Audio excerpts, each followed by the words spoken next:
I was debating whether or not I should like go outside and see if I could find a leaf and put it in my hair, and then I thought maybe I should just go buy like a leaf hair clip and put that in my hair next time. Uh, but yeah, apparently I got a hiatus of a month before the next episode comes out, so I'm okay with it. But in any case, this is the latest two episodes of Amphibia. This being, let me grab my phone. I'm pretty sure it was a sleepover at End All Sleepovers and a trip to the aquarium. Which, just quick synopsis, basically. The first episode, Sleepover to End All Sleepovers, Marcy, Anne, Sprig, and Polly decide to have a sleepover the day before the big news that the king has about the music box. This then leads to them having a fun time, having a time where they were just messing around, having fun and all that stuff. The whole point is to stay up till like the morning, which I remember me and my friend did before. We stayed up till the morning, and then we had to take him back to his house like the next day. But his house was like an hour drive, and I passed the hell out on that drive. I can't stay if I can't stay awake too long, unless my body will literally shut itself down without even me knowing. Sometimes I'll think I'm awake, and I'm actually dreaming of me being awake. My body's good at tricking me. In any case, they go. They mess around a lot. Where I come to kind of a realization about bringing it up later.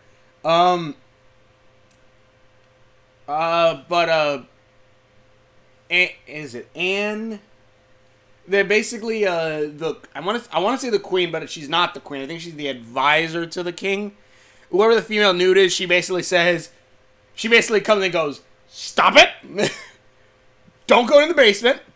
I'm gonna go and drink juice." I'm like, I love that joke, but I'm like, that's a really good joke. But also, I kind of noticed something that each of the three friends kind of has a family dynamic where where like obviously Hop Pop is kind of like basically her step granddad at this point. Sprig and Polly are like step brother and sister. Marcy, like her thing, at least so far, it kind of seems like the Newt King is kind of like he's kind of like the happy kind of dad who always kind of wants to be with his daughter and stuff like that. The queen Newt or whatever, or whoever that Newt woman is kind of like the serious mom, and then for Sasha, it's like the single dad. The single dad kind of thing. Like, you even have like the stereotypical version of that where he's just like, he sits around drinking and watching TV and stuff like that. Like, it's kind of really cool because I didn't even notice that dynamic until I actually really thought about it. So yeah, like each of the three friends has their own family dynamic with their quote unquote caretakers. Again, you have the granddad and the grandkids. And being basically the grandkid, one of the grandkids at this point. The dad and kind of mom, I'm not entirely sure again about that Newt lady. I don't know if that's a Newt queen or not. But you kind of have the dynamic of those two, kind of like a regular, like not regular family. I don't know the best way to say it now. Standard family, kind of. You got the happy dad, serious mom kind of thing. I don't know if that's that standard, but and then you have the dead. I would say deadbeat dad, but I'll say better single dad because he still seems to want to still help Sasha. But yeah, so I kind of like that dynamic. But basically all the four of them, Marcy, Sasha, Marcy, and Sprig and Polly, go through a kind of a scare dare. Basically, you lose the dare, you get written in the book of losers. Then what they do, obviously, is go to the basement, where they then interact with strange, glowy creatures that eat things, and also can be turned back to physical with a mirror. With a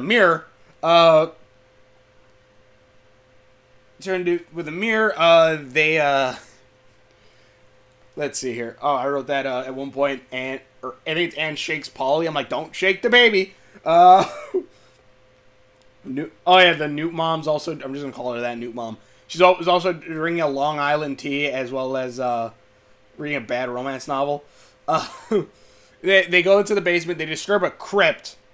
That's where they find the ghost, and I love it because they take a picture with it. Like, here's like, to prove that they're not scared. Like, say desecration. I'm like, oh, they knew it was bad though. Let's see, desecration. They ran through a bunch of things, and a lot of things were kind of hinted at.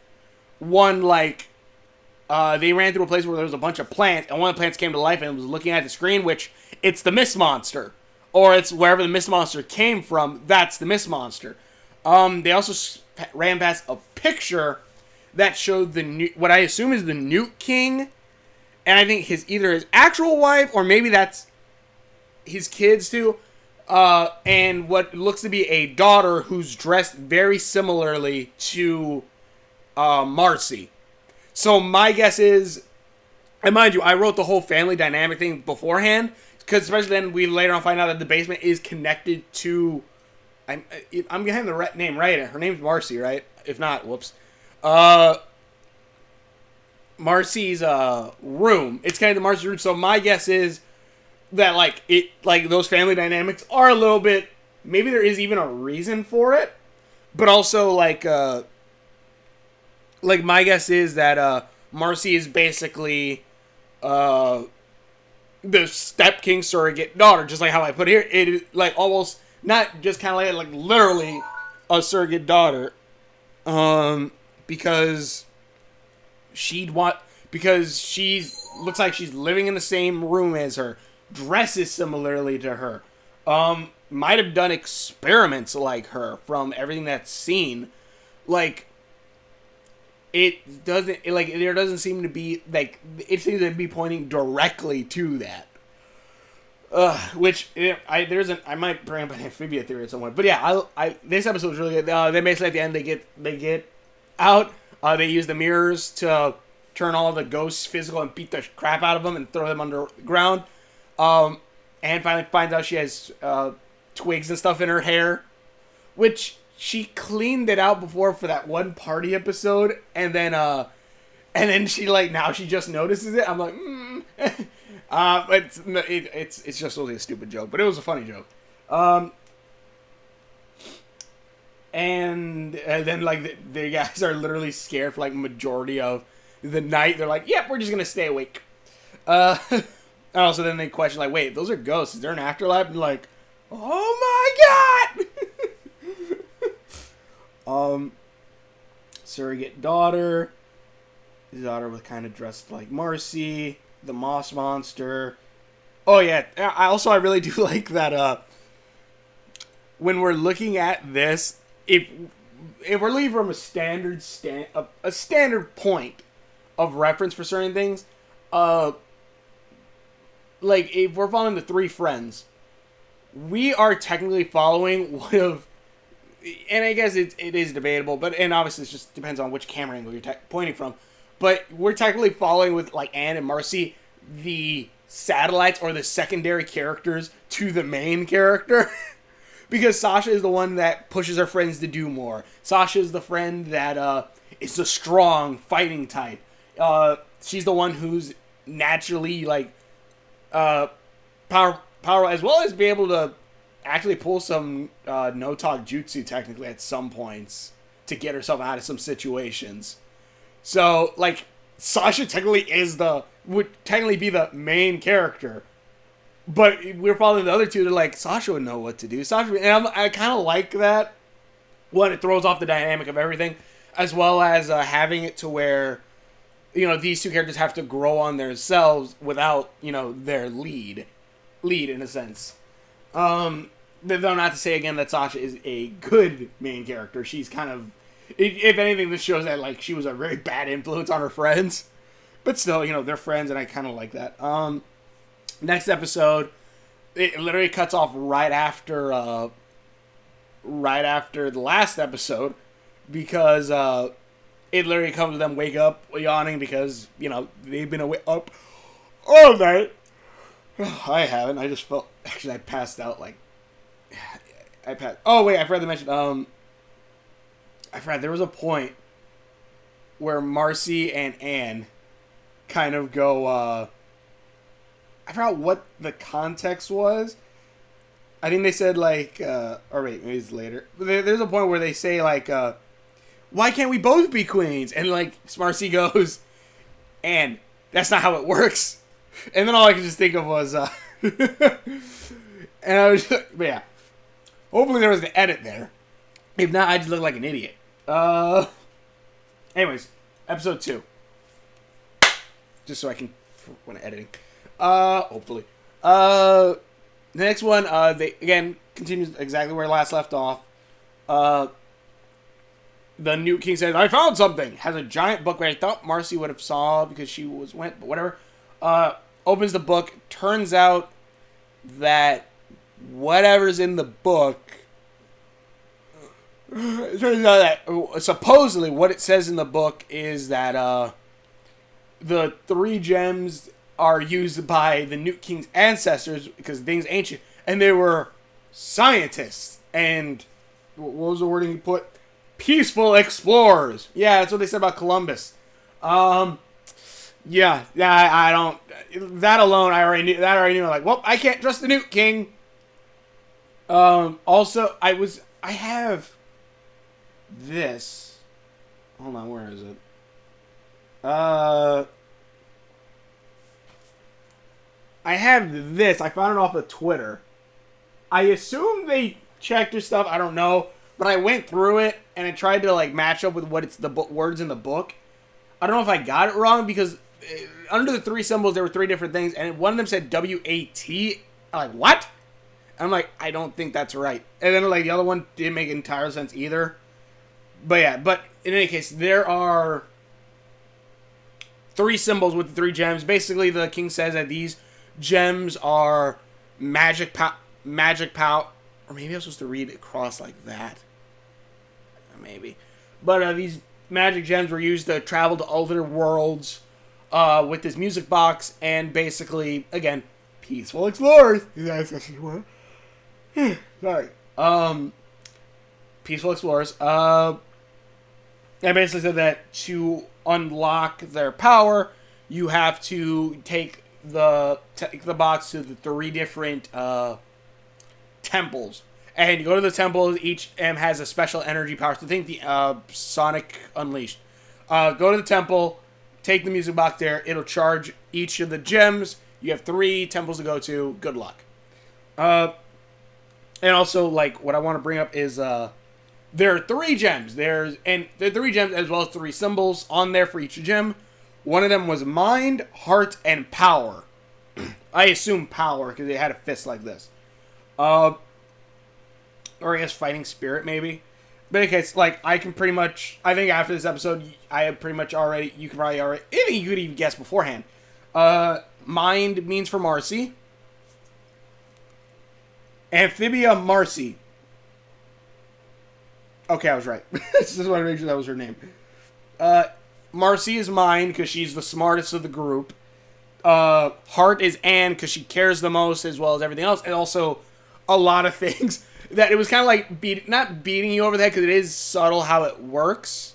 Because obviously, like, you know, they're like, oh, 3 symbols. They don't say like 3 symbols, but they say like they show the symbols, don't show too much attention to them, or it's a quick miss. And then obviously that leaves Sasha as power or fighting spirit, which Sasha, yeah, she's the one who's been fighting her way through this world, unlike the other 2. Of the other 2, which one thought her way out of it, and the other one, you know, lives with a family, lives her. Well, I'm not saying they, like I said, they all have their own dynamic family, but Anne more is, you know, the one who gets people to help her through acts of kindness or, you know, being stupid and then having to learn from it and stuff. Like, that's the dynamic, and I like that. You follow different, even like at one point, like, what is it? They basically then them and the planters go to the aquarium to spend the day because the idea was, oh, well, it's almost harvest season. I better go with the planters back to go help them, you know, with the harvest. And they're like, well, Marcy's like, well, why? Like, the smart thing to do for you to stay with us, and we'll just send a servant to go get the stuff while we prepare for our adventure. And they're like, oh yeah, I guess that is smarter. And basically, I forgot why Marcy says it here, but she basically says, she tells Anne to follow your heart. Again, one of the symbols was a heart. Yeah, so Anne and the Planters, they go to the aquarium to try to get their minds off the sadness, and because the aquarium was a place that Anne used to always go to make herself feel better. Then they're reminded of all their adventures that they've had there, and each makes them cry worse and worse. Up until they go to basically the version of SeaWorld with Shamu kind of thing. They go there. There's a giant sea snake, because they're like, wait, did we, it was like a manta ray show, and they're like, do we have any manta ray adventures that won't make us cry? And they're like, no, I don't think we did. All right, cool, we'll go this way. They go. Turns out the giant sea snake that tried to eat Anne and Sprig in the second episode, I want to say, appears. Which I love that they kept pop up was like, wait, the hell did you guys do that? And he's like, oh, that was that day you tried to keep us inside. And he's like, I knew it. And I'm like, yeah, pop up didn't. That was the one time they did something in an episode that it wasn't immediately brought up at the end of it. I'm like, that's kind of cool.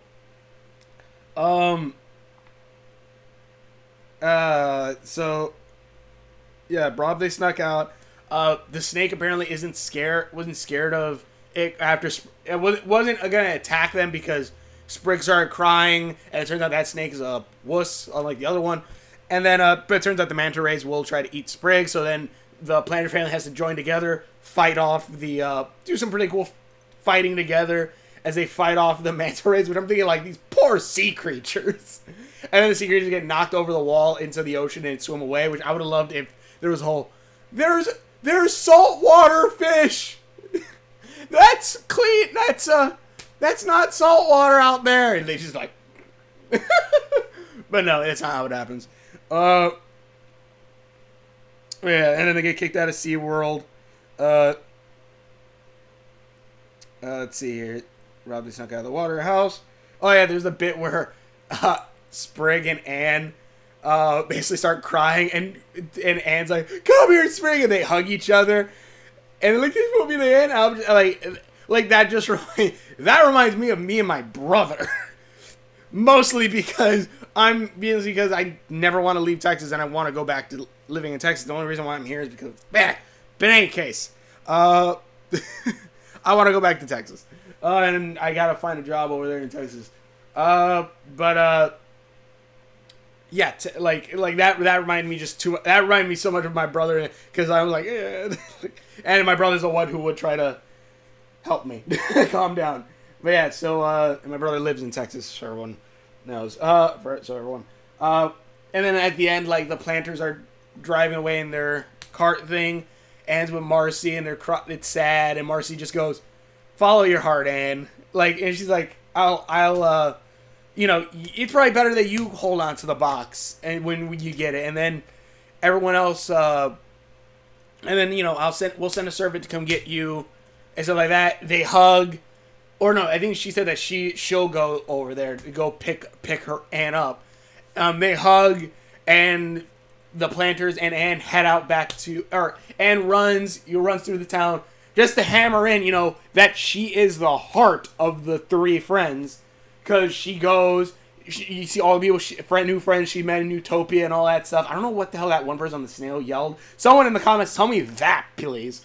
They all start yell. They yell. They have all their friends that she's made.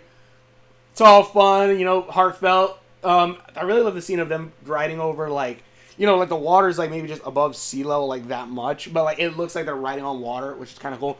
But Anne comes, gets in front of the carriage, goes, "You guys weren't gonna leave me behind, were you?" They get on, they all hug, and it's beautiful. I love it. And then Marcy's there, but the thing is, Marcy does look sad. A lot of people are putting kind of a similar idea of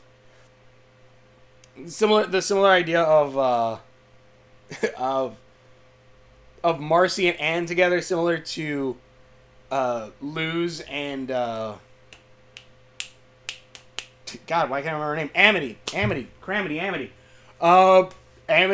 I'm like, maybe I could probably see that with that sad bit, but again, to me, it's kind of like the opening of, like the beginning or the first few seasons of She-Ra, where it's like, I don't see Catra and She-Ra as girlfriends or in love with each other. I see them as sisters. And I mean that through the act of everything that's gone through the show. They're more like sisters, and I feel like that's kind of how that felt more. I don't know if later on we'll find out that, yeah, Anne and Marcy like each other. No idea, but it just seems like that up until like the last season of She-Ra, where I'm like, oh no, yeah, okay, they're in love because everything that happened. But before that, it was like, they're sisters. But yeah, like this, I felt like, yeah, she's sad because, one, I think that, and not hopefully, maybe that is the reason why, because she and Marcy and like the why Marcy feels sad, I feel like it's like, well, there goes my friend and kind of like a little bit of my family. Bit of her is her family too. And then the Newt King comes in all messy, like, well, Marcy, if you're sad, I have an idea, or something like that. Like he has evil voice. I'm like, God damn it! I knew I couldn't trust you. Unless it's gonna be a complete bait and switch, I doubt it. Because this show knows how to write itself better than Star Versus. But yeah, this was good. Apparently, it's in a month hiatus. I think I'll check next week. Actually, I could probably just. When is the next episode? Amphibia. Little Frog Town hopping. Nope, that was next episode. Amphibia. US 8:30, 11 minutes. Oh, look, the Owl House. Hold on. Amphibia episodes. Little Frog Town. They're like a week behind on this. The hell. Episodes. But yeah, like I really enjoyed this show. Again, let's see. Day at the Aquarium. Okay, so the next episode it comes out October 17, and that is going to be The Shut-In. Oh, it's just The Shut-In. It's just one episode, and it's called The Shut-In. Alright. And then after that, it's another one, Night Drivers and Return to Wyrtwood. Okay, so it's going to take 3 episodes to get there. Alright, cool. Or, not 2 episodes to get there. 3 episodes, if you know what I mean. But, yeah, these were really good episodes. These are really good episodes. I really like these ones. Because, again, I don't know, for me, I think I more enjoy when the background tells this. I like these shows a lot for things where the background tells the story more at times than what the characters are doing. That way it's like, yeah, we're having a fun little adventure, we're fighting ghosts and stuff like that. But then also, all these things in the background, which I do also love, though. That this show does, like, it's like, wow, why are these plants all here? Marcy, keep moving! And then, this monster. And then it's like, huh, someone really hated this painting. Straight, get moving! It's like, they're like, look, background, lore, all this stuff. Now keep running. I like that. That's why I like shows like Adventure Time. Well, Adventure Time, I want to say, and obviously, I think you could probably, if you could pinpoint a series that probably, like, sparked all these new series of shows, it's Adventure Time. Literally, Steven Universe is probably the show. Adventure Time, and then maybe Regular Show. I haven't watched all of Regular Show. I feel like Regular Show probably enhanced more of the weirdness, but I don't think it had an overarching story. Adventure Time is the one, like, I want to say the original bomb that exploded, and that obviously spawned Steven Universe because she was originally, Rebecca Sugar was originally part of the Adventure Time team. Then that spawned Steven Universe, and then you got, I wouldn't say Wander Over Yonder. Maybe? I don't know. But obviously, like, that spread out to everything else. obviously Owl House, Amphibia, Gravity Falls. Gravity Falls also helped. There's 2 points. There's Adventure Time and then Gravity Falls. Over the Garden Wall. Like all these shows where it's like a really big on the setting and also telling the story kind of in the background. And I feel like this show is kind of one of those. And obviously the show's one of those. And I love that. And that's the thing, like even though, like, again, I love Owl House, and it's probably my favorite show right up there with Kipo, because those 2 shows are freaking amazing. Amphibia is still, like, one of the highest ones. Like, it is really damn good. I really love it. Hopefully we'll see more soon. It's going to come till the 17th, so we got about a few weeks, I'm pretty sure. Let me see. Can you please show me? Okay. Let's see. Right, for me, it's Wednesday right now. 1, 2, 3, 4 weeks. We got 4 weeks. We got basically a month. Yeah. Damn. But, yeah. And then Mando's also going to be the 30th. But, yeah, so, show's awesome. I love it. Tell me what you think in the comments below. Thanks for watching. Share the videos I've done. Links are on my Facebook around there somewhere. Please share my videos. Check out Amphibia. Check out Owl House. Go watch Kipo, because Kipo is one of those shows where I keep finding on Twitter, people are like, these are the 3 best shows yet. And they're like, who's the pink girl? In Kipo, go watch it! It's on Netflix. If there was ever a reason to keep your Netflix subscription, it's for Kipo and the Age of the Wonder Beasts.